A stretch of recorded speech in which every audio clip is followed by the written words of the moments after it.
Vaudois aujourd'hui a quelques problèmes de structure. On n'a pas vraiment de gros projets. On a eu une absence de club de première division pendant longtemps. Des projets sont montés, mais ça manque un petit peu de vision à long terme. Et c'est peut-être aussi pour ça qu'on n'en est plus là. Il y a d'autres projets à Puy maintenant, il y a un projet à Vevey. Voilà, c'est compliqué à tenir tête. Il faut du budget. L'amalgame n'a pas été fait. Il y a du travail à faire. On manque de moyens financiers.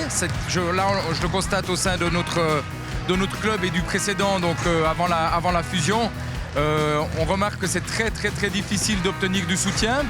Qui dit manque de soutien, dit manque de moyens, aussi de moyens humains derrière pour la formation. Voilà, reprenons l'exemple de Puy-Lausanne, champion suisse U20. Mais qu'est-ce qu'on en fait, ces champions suisses U20, si ils s'entraînent 3 fois par semaine? On va nulle part. Donc il faut vraiment qu'on aménage des dispositifs pour que ces jeunes puissent s'entraîner 2 fois par jour ou 7 fois par semaine, j'en sais rien. Avoir des entraînements individualisés, des entraînements par poste, faire un travail physique en amont et tout.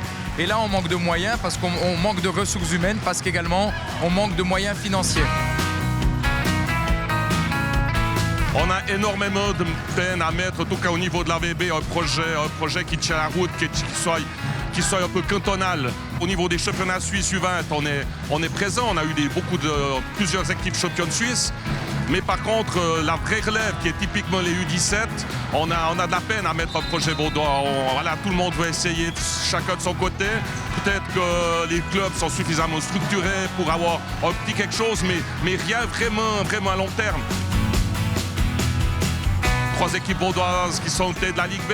Et la Ligue B, à mon avis, c'est le premier tremplin pour les joueurs et c'est pas ce qui se passe là. S'il n'y a pas un véritable projet qui est porté par Swiss Basket, on va jamais y arriver. On va jamais y arriver parce que les gens, ils vont rester chez eux, ils veulent leur petit côté guerre de clocher et ça, c'est très difficile. Aujourd'hui, le sponsoring, comme il a existé à l'époque, classique, donc on se tape sur l'épaule, on passe 15 000 francs après un match et puis on se félicite tous, ça n'existe plus malheureusement. Aujourd'hui, les entreprises et puis il y a beaucoup de structures qui disent mais on ne veut pas soutenir le sport d'élite parce que c'est compliqué, parce qu'il y a de l'argent qui est payé aux joueurs professionnels, donc on veut être dans le développement des jeunes. Donc en quelque sorte, c'est compliqué de trouver ces fonds aujourd'hui.